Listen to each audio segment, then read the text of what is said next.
마리아는 2017년 미국 뉴저지주 한인회 추석 큰잔치 노래자랑에서 1위를 한 뒤 우승 상품인 한국행 비행기표를 얻어 한국에 처음 왔는데요. 버클리 음대 합격까지 고사하고 트롯과 사랑에 빠져 부모님의 반대를 무릅쓰고 혈혈단신 한국행 비행기에 올랐던 마리아가 그동안 방송활동이 뜸했던 이유는 전 소속사 좋은 날엔 엔터테인먼트와 전속 계약을 둘러싼 법적 공방을 벌이고 있기 때문이죠. 소속사 대표는 마리아 남자친구의 정체는 다름 아닌 매니저였고 그녀가 한 남자를 데리고 와 매니저로 채용해달라는 말에 매니저로 어쩔 수 없이 채용했지만 기본적인 매니저 업무도 제대로 하지도 못하고 아주 불성실한 업무 태도를 보여 해고했다고 설명했는데 그녀의 남자친구에게 무슨 일이 있었던 것일까요? 마리아는 한국 남자와 결혼하고 싶다고 했는데 그녀의 남자친구가 누구인지 그리고 어떤 사람인지 자세히 알아보겠습니다. SBS 연애도사에 출연한 마리아는 연애 고민을 털어놨는데 한국 와서 처음 만난 첫사랑은 춘천에 사는 남자였다며 1년을 만나다 헤어졌고 지금의 매니저는 두 번째 남자친구라고 고백했는데요.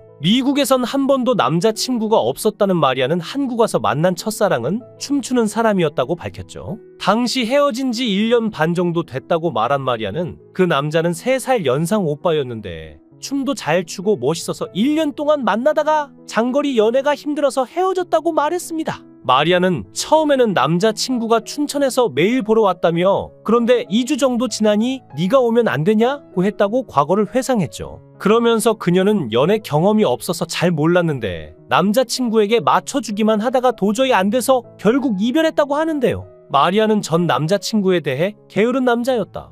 내가 잔소리를 해야 해주고 내가 헤어지자는 말을 해야 맞춰주기 시작하더라. 그런 밀당이 계속 있었다. 믿음이 갔을 땐 또 게을러졌다고 말했죠. 또 그 남자는 미국 여자는 독립적이라 데이트 비용을 내줄 줄 알았다면서 자신에게 밥을 사달라고 해서 놀랐다고 하는데요. 이어 그녀는 내가 공황장애가 있는데 남자친구에게 나 좀 불안해라고 이야기하면 반응이 너무 차가웠다. 공감해주고 위로해줘야 하는데 현실적인 이야기만 했다고 당시를 떠올렸습니다. 중학생 때부터 공황장애를 알아왔다는 마리아는 미국에서 왕따였고 한국에 와서 가수 준비를 하면서 또 공황장애가 왔던 것 같다고 말해 보는 이들을 안타깝게 했는데요. 마리아는 한국에 온 뒤에도 오디션 합격도 못하고 일도 없고 그러다 보니 힘들었다며 미국에 돌아가고 싶다는 생각도 들었지만 조금만 더 견뎌보자는 작은 목소리가 들렸고 그래서 버텼다라고 말에 눈길을 끌었죠. 방송에 출연한 역술가는 마리아가 어린 남자보다 나이 많은 남자와 잘 맞는다며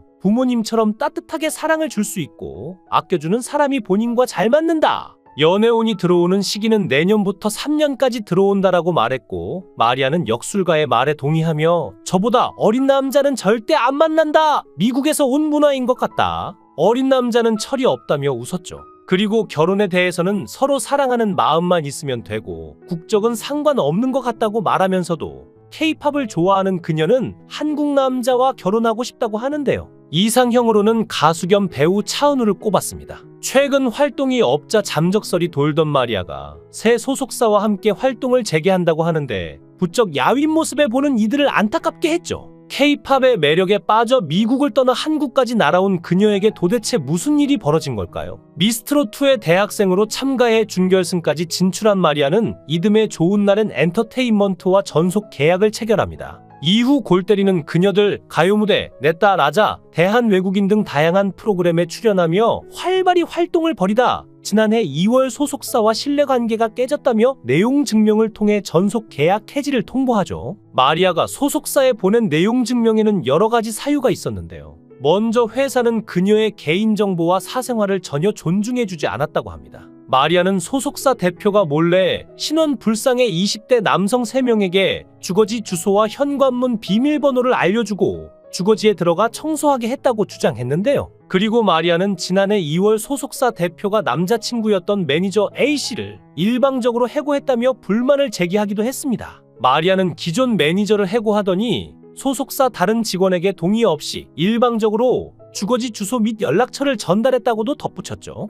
A씨를 면직하고 후임에게 인수인계하는 과정에서 개인정보가 유출됐다는 것인데요. 이에 대해 소속사의 입장은 달랐습니다. 소속사 측은 A씨를 해고한 이유에 대해 이전 매니저는 연예 매니지먼트업에 종사한 적 없는 마리아의 남자친구라며 마리아의 요청에 따라 어쩔 수 없이 매니저 업무를 맡겼으나 매니저는 기본적인 매니저 업무도 제대로 이행하지 못하는 등 역량 부족 및 불성실한 업무 태도를 보였다며 아티스트의 연예 활동 지원 업무에 적합하지 않다는 판단하에 A씨와 계약을 해지했다고 설명했죠. 그런데 마리아가 주장하는 소속사의 귀책 사유는 여기서 끝이 아니었습니다. 마리아는 2021년 8월께 소속사 대표가 편곡자와 통화하던 중 편곡자에게 마리아에 대한 모욕적인 표현을 했다고 주장했으며 또한 나를 돈벌이 수단으로만 파악하고 있다는 점을 알고 배신감에 큰 상처를 받았다고 전했죠. 그리고 소속사 대표가 개인적인 친분 관계에 따라 상의 없이 행사비를 낮춰 계약해 함께 출연하는 다른 가수들에 비해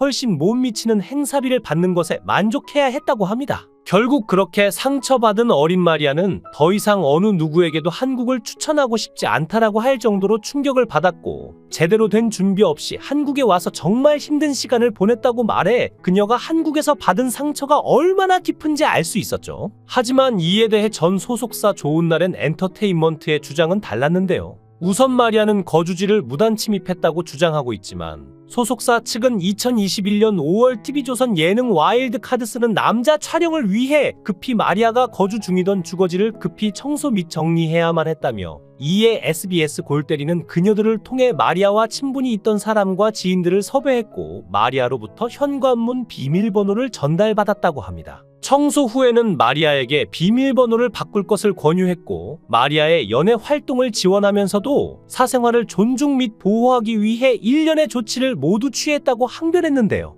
마리아 측은 또 다른 계약 해지 사유로 모욕적인 표현을 들었다고 했는데 이에 대해 소속사 측은 마리아와 편곡자 사이에 발생한 갈등을 수습하는 과정에서 다소 과격한 표현을 사용한 것뿐이라고 해명했죠. 마리아는 자신의 이름도 편곡자로 같이 올려달라고 해서 편곡자 측과 언쟁이 있었고 이 상황을 정리하고자 편곡자를 달래는 과정에서 발언을 한 것이라고 설명했습니다. 마리아의 행사비를 낮춰 계약했다는 주장에 대해서도 전염병 확산으로 인해 공연 업계의 불황이 이어지고 있는 가운데 소속사 대표는 친분 관계를 통해서라도 마리아의 연애 활동을 지원하고자 했다며 그 과정에서 적은 비용에 해당할지라도 공연 계약을 체결해 마리아의 무대 경험 및 대중에 대한 인지도 향상에 부단히 노력했다고 항변했는데요. 한국 연예계에 데뷔는 했지만 비자 갱신을 위해 미국을 오가야 했고 소속사와의 갈등으로 방송에서 보기 힘들어졌는데 법적 분쟁까지 벌이고 있다는 소식에 너무나 안타까울 뿐입니다.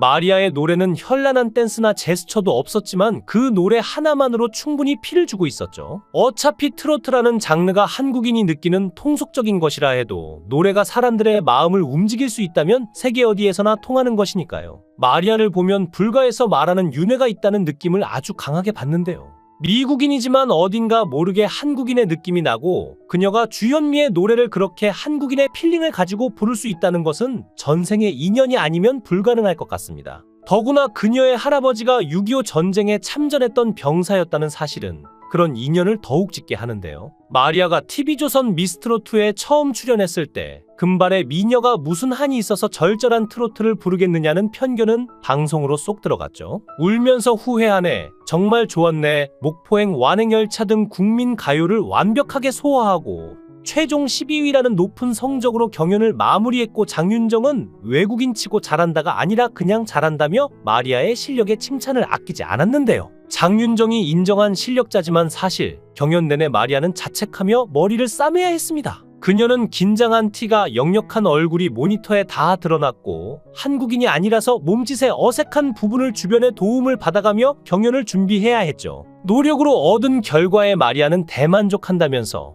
미스트롯2는 인생을 바꿔놓은 프로그램이다. 한국에서 계속 살 수 있는 원동력이 됐고 무엇보다 생활비를 벌었다며 기뻐했습니다. 당시 외국인으로서 최초로 준결승전에 입성하는 뛰어난 실력을 보여주었지만 아쉽게도 최종 12위에 머물면서 결승 진출엔 실패를 하게 됩니다.